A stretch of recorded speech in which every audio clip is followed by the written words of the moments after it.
Assalamualaikum warahmatullahi wabarakatuh. Apa kabar pemirsa TV Tabalong? Kembali lagi dalam program Dialog di mana kita akan membahas berbagai topik yang menarik.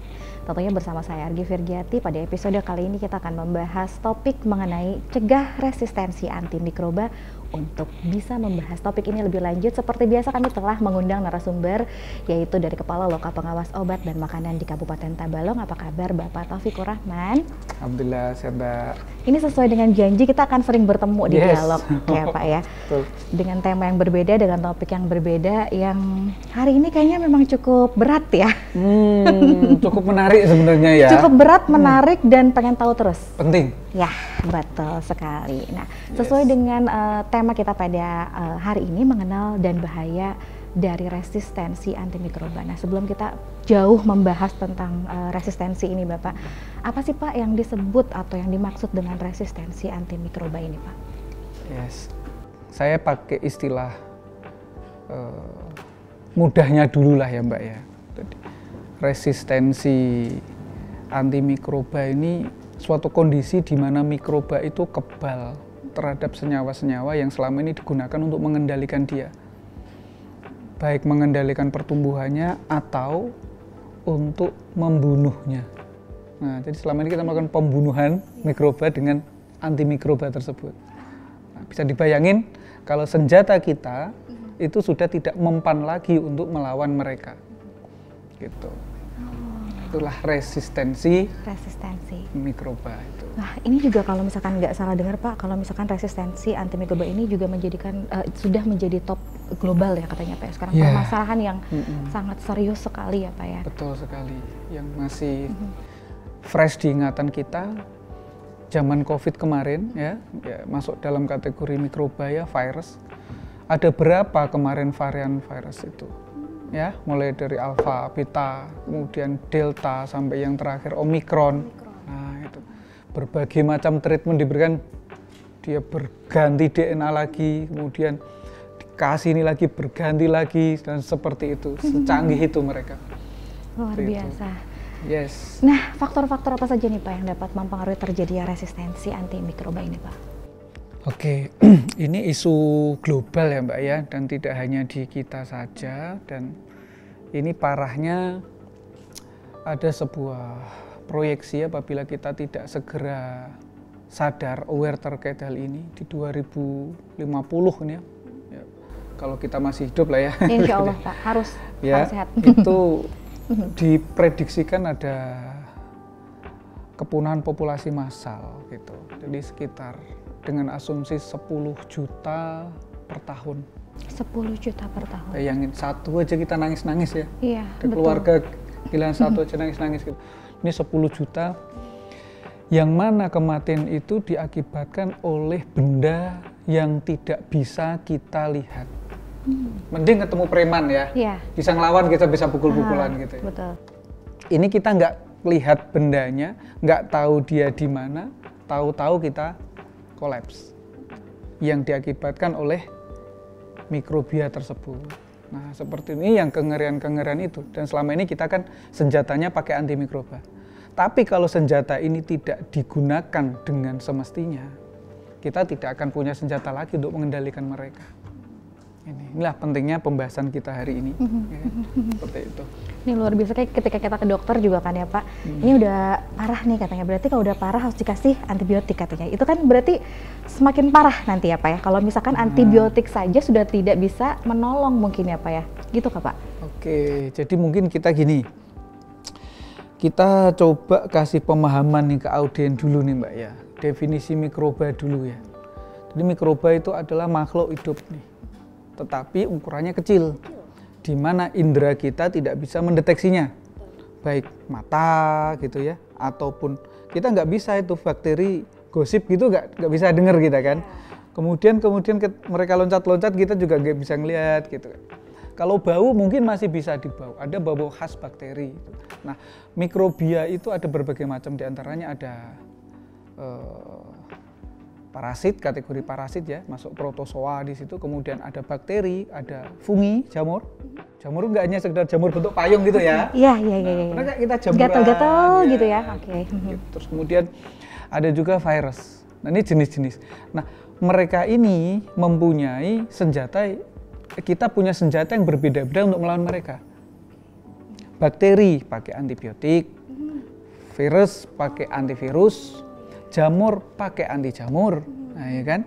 Kemudian protozoa pakai anti parasit, gitu. Untuk membersihkan pakai antiseptik. Nah, itu beberapa yang kita jadi memang penanganannya juga berbeda. Ya. Luar biasa sekali. Nah, Bapak berbicara tentang bahaya dari resistensi antimikroba ini bagi masyarakat apa nih, Pak?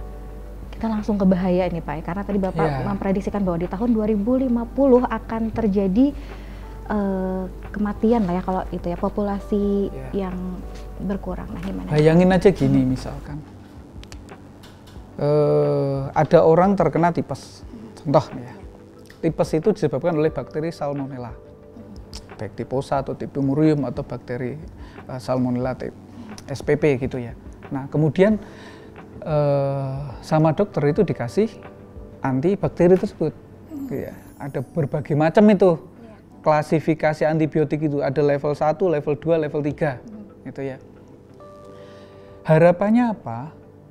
Antibiotik ini bisa untuk mengatasi salmonella tadi sehingga tidak menimbulkan radang yang di usus. Harapan orang tipes adalah di antibiotik tersebut.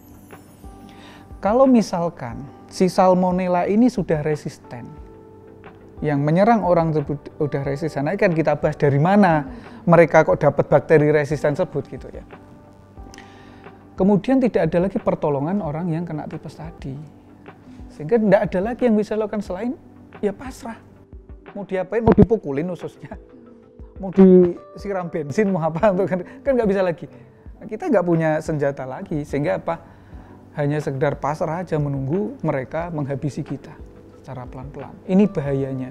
Gitu. Intinya adalah nyawa menjadi taruhan dari kebiasaan-kebiasaan kecil yang mungkin tidak disadari oleh masyarakat.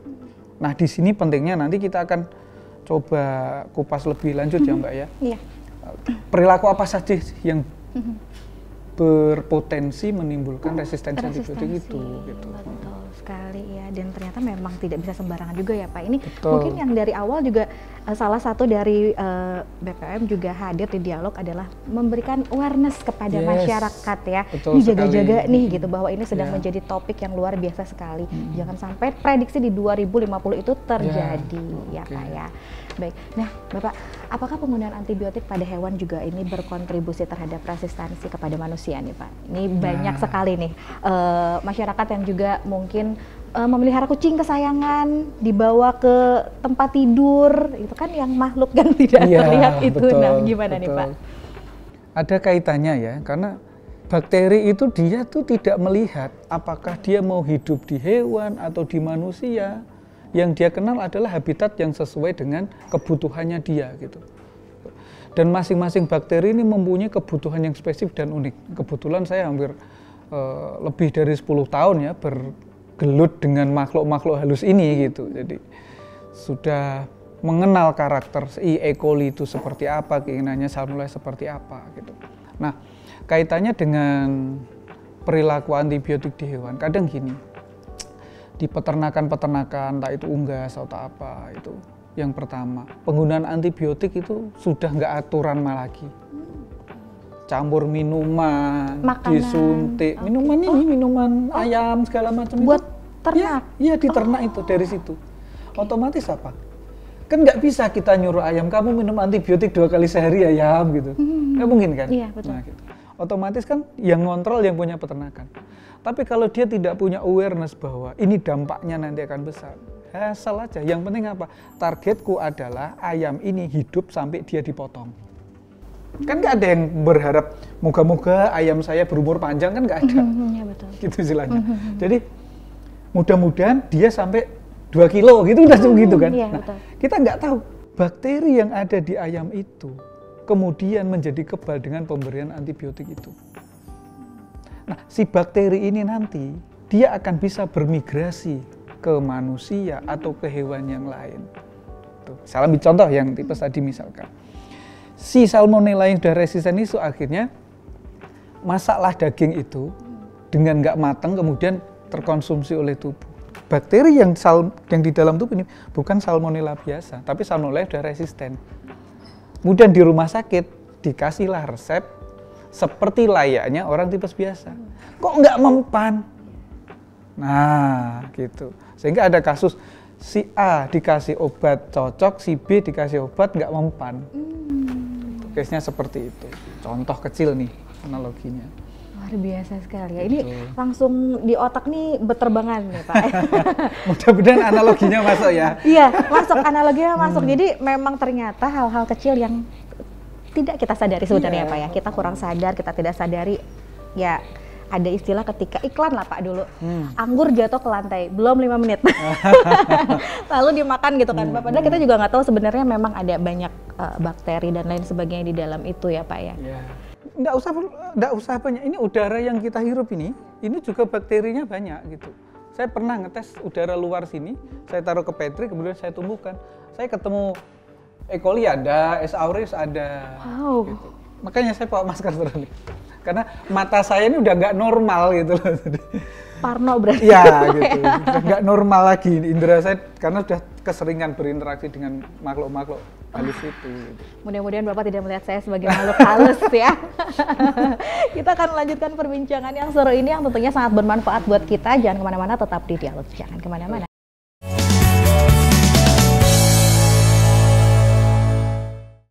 Baik, terima kasih pemirsa Anda masih setia dalam program Dialog, melanjutkan perbincangan kita tadi.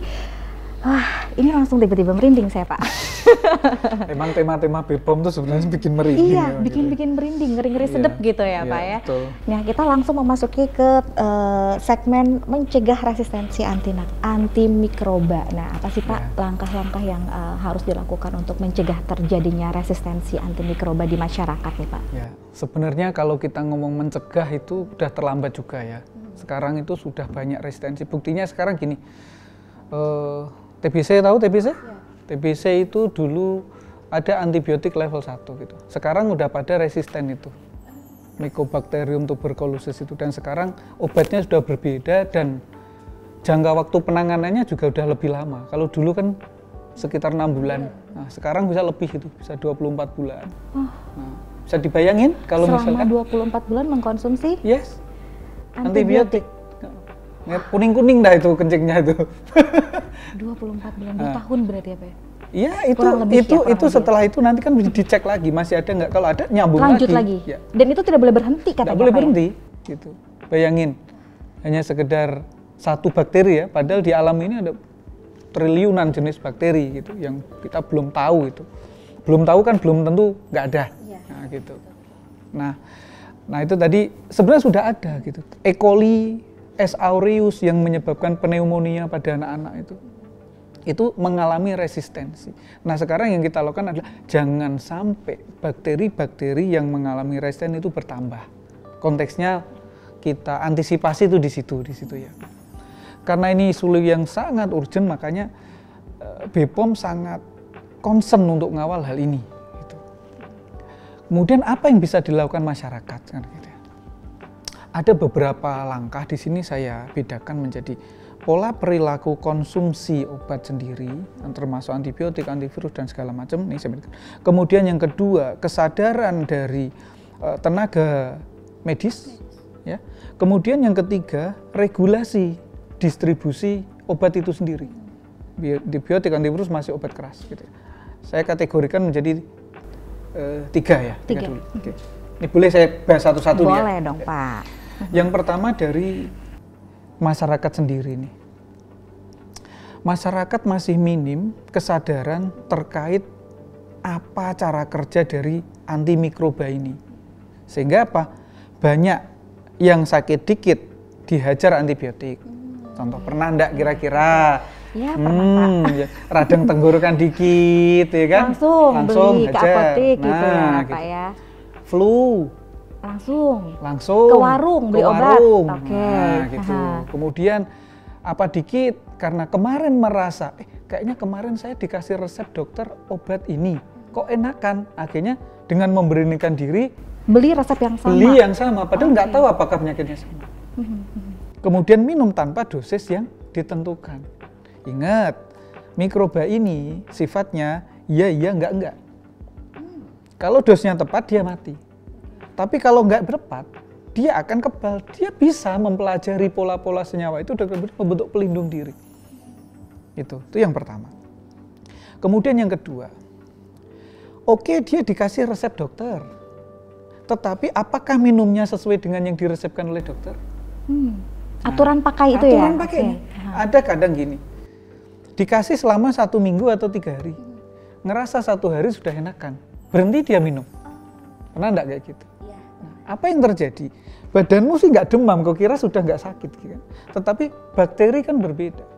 Dia akan bahagia, oh terima kasih Pak, Bu, sudah membuat saya lebih sakti. Gitu. Itu dia bilangnya kayak gitu kan. Terus ini dari kesadaran masyarakat. Mulai sekarang adalah coba masing-masing dari Bapak Ibu, teman-teman semuanya cermati pola konsumsi antibiotik. Gitu. Ada penyakit-penyakit juga yang tidak disebabkan oleh bakteri tapi dihajar antibiotik. Misalkan disebabkan oleh virus, flu, gondongan dan segala macam, herpes segala macam, hajar antibiotik. Atau jamur dihajar antibiotik, jamuran gitu misalkan hajar antibiotik, ya nggak mempan. Jamur dengan antibiotik beda alam gitu. Ini dari pola perilaku. Yang kedua, dari pola peresepan. Percaya nggak percaya, setiap daerah itu mempunyai karakter mikrobia yang berbeda-beda. Sampai segitunya, ya, Pak? Kalau misalkan kita bikin semacam analisis whole genome sequencing, jadi dalam satu populasi di suatu, misalnya saya sampling di Tabalong, kemudian saya sampling Banjarmasin, saya bandingin dengan Jogja, populasi bakterinya akan berbeda. Ini bakterinya di mapping berarti? Yes, ya? Kita mapping berdasarkan DNA. Gitu. Luar biasa. Gitu. Aduh, tambah merinding. Itu berbeda-beda. Cuman misalkan gini, ada satu dokter nih misalkan, dia dari daerah A. Biasanya kebiasaannya di sana peresepannya kalau seperti dikasih B, mutasilah dia ke sini tanpa mengetahui bagaimana peta hajar pakai di situ. Kenapa saya bilang seperti itu? Sangat minim mungkin ya tenaga medis yang meresepkan antibiotik diuji dulu di lab. Saya cek dah di rumah sakit misalkan, atau Bapak Ibu udah mungkin ya pernah enggak misalkan ke dokternya sebelum diresepin antibiotik, dites dulu, diambil sampelnya, dicek, diketahui, oh ini bakterinya ketemunya misalkan S. aureus, Diplococcus pneumoniae misalkan, ya, atau Salmonella, gitu, atau Bacillus cereus yang kemarin bikin keracunan kemarin, Latiao kemarin, ketemulah, kemudian diketahui, oh ini bakteri gram positif, gram negatif, oh berarti kalau gram negatif antibiotiknya A, nggak sampai sejauh itu. Inilah kenapa urgensinya dari kesadaran masyarakat juga dari tenaga medisnya, ayolah aware, gitu. Dari misalkan dari dinas kesehatan segala macam, kapan nih yuk kita mulai petakan ini jenis-jenis bakteri yang ada di sini. Kemudian kita akan sesuaikan dengan antibiotik apa yang cocok di situ. Sudah sejauh itukah kita mikirnya? Pertanyaan. Yang ketiga dari aspek regulasi, CDOB, cara distribusi obat yang baik.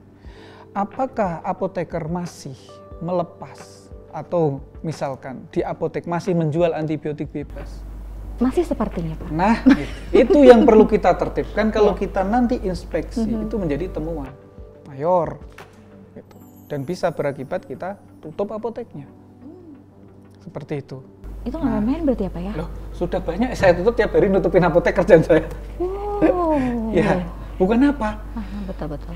Dampak resikonya itu tidak disadari oleh masyarakat, tetapi akan membahayakan kita dan generasi yang akan datang. Kenapa? Nggak kelihatan gitu. Menjadi tugas kami yang melihat makhluk-makhluk itu, ya, ibaratnya diberikan kompetensi, diberikan daya lihat lebih gitu. Oleh pemerintah, kami dilatih, kami diberi pendidikan, kami diberi alat untuk melihat-lihat seperti itu. Gitu. Kalau kami diam saja, nah, gimana gitu kan? Nah, inilah fungsinya kami sampaikan seperti itu. 3 aspek tadi sama-sama. Masyarakat yuk diperbaiki pola konsumsinya. Tenaga medis ayo mulai lagi digunakan sistem peresepannya. Yang distribusi farmasi ayo mulai taati. Gitu. Sehingga apa? Kalau sarana distribusi taat, dia akan percaya ke dokter. Kemudian dokter dipercaya dia mempunyai analisis diagnosis yang akurat. Kalau akurat masyarakat akan percaya, gitu. Nah, itu yang bisa dilakukan. Tapi saya nggak tahu apakah ini sebuah utopia ya, mudah-mudahan enggak ya Mbak ya, gitu. Mudah-mudahan enggak. Nah, ancamannya serius soalnya. Iya. Tapi mungkin lewat dialog dari BPOM sudah memberikan informasi yang bisa menyadarkan masyarakat bahwa pentingnya untuk membaca, untuk mencari tahu info dan lain sebagainya. Juga saya tadi baru sadar ketika ada statement Bapak yang bilang bahwa antibiotik itu harus dikonsumsi sesuai dengan anjuran. Berarti itu bukan sekedar kata-kata aja, harus dihabiskan. Itu berarti memang benar-benar harus dihabiskan ya Pak ya? Iya, karena gini ya, sekarang itu riset tentang antibiotik itu minim. Lebih tinggi mutasi mikrobianya dari ditemukan obat antimikrobianya. Dan untuk menemukan suatu senyawa antimikrobia itu tidak hanya senyawanya apa, tetapi sejauh mana dia bisa membunuh ini gitu. Nah, sejauh mana dia bisa membunuh itu diimplementasikan menjadi dosis. Ya. Sampai kapan dengan pengobatan ini dia bisa benar-benar membersihkan bakteri A. Kita berbicara tentang dosis nih Pak, sejauh mana penggunaan antibiotik yang tidak tepat ini dapat mempercepat resistensi antimikroba nih Pak? Ya, kalau misalkan kita mau ngomong dosis itu pasti acuannya ke jurnal ya, ke riset gitu. Dan riset itu riset uji klinis dan itu jangkanya waktu yang lama. Nah, tetapi pada saat sebuah antibiotik dikeluarkan, itu ibaratnya sudah disertakan aturan mainnya gitu. Si antibiotik ini mempunyai spektrum ini yang nanti dia bisa digunakan untuk bakteri A, B, C, D dengan dosis sekian. Nah, yang hitung dosis itu kan negara memberikan amanah kepada profesi-profesi tertentu, dokter gitu. Karena apa? Kalau dipasrahkan ke masyarakat umum, ya nanti akan menyulitkan masyarakat untuk berpikir seperti itu, karena tidak semua orang mempunyai kapasitas berpikir analisis seperti itu. Kalau di negara-negara maju dengan tingkat literasi masyarakat yang sudah tinggi, mungkin bisa gitu. Tapi untuk masyarakat kita, di mana anak-anak SMA, nah ini adik-adik SMA nih, SMP, kalau pelajaran biologi kimia jangan kabur. Ya, ini basicnya nih, biokimia dasar itu penting ya adik-adik ya. Jadi ini kalau nggak salah pelajaran SMA kelas 2, Anda akan diajari, kelas 1, diajari invertebrata. Diajari protista, diajari monera. Nah itu penting, itu bukan hanya sekedar hafalan ya gitu loh. Nah guru-guru juga, kenapa siswanya kabur? Tolong jangan dibebani dengan hafalan, tapi diajak beranalogi. Untuk bisa beranalogi, yang belajar lagi gurunya, gitu, pahami dengan benar. Jangan hanya sekedar nih. Ini sebuah kayak rangkaian ya, kalau saya perhatiin. Literasi rendah, kesan rendah dari kualitas pendidikan yang rendah. Nah seperti itu. Jadi panjang ceritanya kan? Nah. Iya, panjang. Dan ini memang bukan menjadi tanggung jawab kita saja Pak, tapi berbagai pihak juga turut bertanggung jawab dan harus bisa memperbaiki ya Pak ya. Wah, ini balik lagi ke masyarakat ya Pak. Bagaimana cara masyarakat ini bisa lebih bijak dalam menggunakan antibiotik atau obat-obat lainnya nih Pak? Ya, kadang masyarakat itu kalau nggak ketemu mentoknya tidak kapok dulu gitu. Jadi kalau tidak ketemu mandorotnya yang membuat dia kapok, dia nggak akan ngeh gitu ya. Bapak Ibu jangan sampai nunggu keluarga meninggal karena resisten antibiotik untuk menjalankan ini. Mungkin mikirnya, saya sakit juga nggak setiap hari. Saya lebih penting cari uang, sehingga saya hari ini badannya bisa cepat sembuhnya. Definisi sembuh itu kan bias. Kita nggak tahu di dalam masih seperti apa, yang penting sudah nggak pusing, nggak panas, nggak mencret, dikatakan sembuh kan? Padahal belum tentu seperti itu. Nah, sehingga perlu sekali lagi saya tekankan di sini, tolong bijak dalam mengkonsumsi obat-obatan, terutama antibiotik, ya, antivirus, antifungi, antiparasit dan segala macamnya. Karena kalau sudah tidak mempan lagi, mau kita apain? Masih mending ketemu kuntilanak, saya bilang tadi, bisa dibacain ayat kursi kabur gitu kan. Nanti makhluk sama-sama makhluk halus nih kan. Betul. Kalau ketemu bakteri berbahaya, mau dibacain apa? Mau Al-Baqarah sampai Ali Imran juga nggak mempan gitu lah istilahnya. Antibiotik itulah andalannya. Tolong bijak. Lebih bijak lagi ya. Nah, lalu Bapak, peranan dari BPOM sendiri dalam permasalahan resistensi antimikroba ini seperti apa nih Pak? Oke, kami concern ya, sangat-sangat concern sekali karena kami paham banget dan termasuk saya sendiri, misalkan ngomong apa sih, ya karena saya tiap hari ketemu antibiotik, ketemu bakteri itu di laboratorium itu yang saya hadapi setiap hari dulu ya, sehingga mungkin saya lebih kenal E. coli daripada istri saya gitu. Serius gini, saya pernah sampai melukis sebuah lukisan itu pakai bakteri, Mbak. Salmonella. Apabila saya kasih media ini dia akan menimbulkan warna ini. Apabila saya taruh di inkubator suhu sekian dia akan muncul warna seperti ini. Wow. Dengan karakter seperti itu, saking saya menjiwainya dan saya tahu bagaimana kenakalan bocah-bocah kecil ini gitu loh. Gitu. Sehingga concern bagi kami untuk menyampaikan waspadaan tentang pola perilaku anak-anak ini. Dan ini baru sepersekian dari sekian triliun bakteri yang ada di alam ini. Peran BPOM apa? BPOM salah satu instansi yang diberikan amanah oleh pemerintah dan diberikan kemampuan untuk mendeteksi makhluk-makhluk itu, mencari kewajiban untuk menyampaikan itu ke masyarakat. Enggak untuk nakut-nakutin ya, tapi kami memang melihat dengan mata kepala sendiri. Yes, gimana dia bermutasi dan segala macam. Terus kemudian secara regulasi dengan penerapan CDOB, kami sangat concern ngawasin peredaran obat itu di jalur-jalur sarana distribusi kefarmasian. Ini mohon maaf, ini bagi para apoteker yang kemarin saya panggil ke kantor, gitu ya. Oh, sudah dipanggil? Sering banget tiap hari saya panggilin ke kantor gitu. Kemudian apotek-apotek yang saya tutup, bukan saya deh, kami tutup. Tujuannya apa? Yuk kita kembali ke khitoh, amanah pemerintah kita jalankan dengan benar. Seperti itu, dengan ngawal itu. Kemudian dalam waktu dekat juga untuk meningkatkan awareness, kita ada forum sosialisasi nasional besok pada hari Kamis. Gitu. Bapak Ibu kalau ada yang berminat secara daring silahkan japri DM ke akun sosial media Lokapom Tabalong, nanti kami akan share linknya free. Gitu. Nasional dan nanti sekaligus kita ingin memecahkan rekor muri di situ. Tujuannya apa sih? Bukan untuk gaya-gayaan. Karena isu ini harus diamplifikasi gitu ya. Nggak bisa dengan obrolan warung kopi satu-satu. Gitu. Betul. Kita harus cari strategi yang mempunyai daya gedor secara nasional. Gitu. Seperti itu. Nah, selain dari BPOM sendiri Pak, siapa saja sih yang berperan penting dalam permasalahan antimikroba ini Pak? Ya. Tadi kan kita ngomong 3, masyarakat udah pasti nih, karena mereka end usernya gitu. Untuk masyarakat ini saya tambahkan satu tips lagi yang berharga, tapi ini rahasia, jangan bilang siapa-siapa. Jangan bilang siapa-siapa. Kalau kita minum antibiotik itu kan karena terinfeksi ya.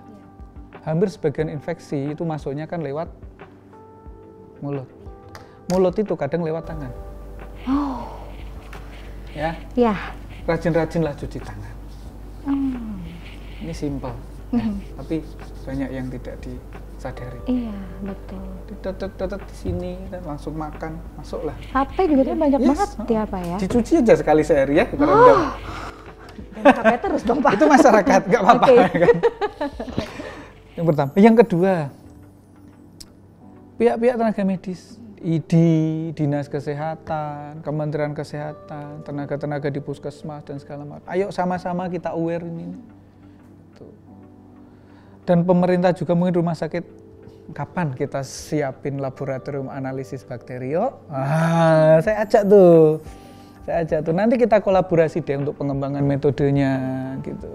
Karena kami juga mengembangkan berbagai macam metode untuk mendeteksi bakteri-bakteri patogen itu. Kan keren misalkan Tabalong punya lab sendiri kan, yo Pak. Nah, ini yang mau jadi bupati nih yo. Kita kolaborasi gitu ya. Iya, betul. Gitu. Berusaha untuk masuk ke alam sebelah gitu. Nah, lewat teknologi gitu ya. Jadi kita tahu pengembangan bakteri yang segala macam. Kemudian yang ketiga ya pelaku bisnis. Ya, karena bagaimanapun juga farmasi ini adalah sebuah bisnis. Kalau tidak kita kendalikan, apa yang masuk ke dalam tubuh membahayakan organ kita. Ini beberapa aspek yang harus kita ajak untuk sama-sama nih Mbak. Dan juga yang saya tidak lupa adalah peternak-peternak, dinas peternakan, gitu ya. Kita juga harus ngontrol nih. Kenapa? Ini saya kasih tahu nih, tapi rahasia nih, jangan bilang siapa-siapa. Bakteri itu dia bisa memindahkan materi genetiknya dari satu bakteri ke bakteri yang lain. Lewat mekanisme yang namanya transduksi. Bakteri itu saya gambarin misalkan seperti ini nih ya. Nah, di dalamnya dia mempunyai plasmid DNA sirkuler. Misalkan ini ada dua nih, ini bakteri satu, bakteri dua. Yang di sini sudah resisten. Kemudian yang di sini belum. Dia bisa mindahkan DNA-nya ke sini, kemudian ini bisa resisten. Secanggih itu. Yes. Karena model kawinnya bakteri macam-macam. Iya. Dia bisa biner membelah diri, bisa melalui transduksi, bisa melalui transformasi dan segala macam. Dan untuk E. coli, dia bisa berjumlah 2 kali lipat hanya dalam waktu 20 menit. 20 menit. Ya. Ini yang paling ditakutkan sebenarnya itu ya Pak ya, bakteri yang satu itu ya, yang ya itu berhubungan sama ibu-ibu mungkin ya, ketika mencuci sayur kurang bersih gitu ya, termakan sama anaknya. Wah, ini semakin pintar kita nonton dialog bersama BPOM ya, luar biasa. Jadi bayangin ibu-ibu masak pagi hari nih, mateng kan, taruh di meja jam 10 sampai sore, berapa jam itu? Tapi jangan bikin parno ya, saya kasih bocoran ya. Seperti itu. Oke, paham ya? Sekarang paham ya. pentingnya meletakkan di tempat yang tertutup. Ya, ini sebenarnya balik lagi ke pola hidup yang sehat ya Pak ya. Itu yang utamanya ya Pak ya. Dan itu bisa terbentuk kalau sadar. Iya. Sadar itu kalau tahu kalau belajar. Nah, jangan betul. kabur kalau pelajaran biologi sama kimia ya. Jangan juga kabur di dialog, karena kita akan kembali lagi di segmen ketiga. Jangan kemana-mana, tetap di dialog. Oke.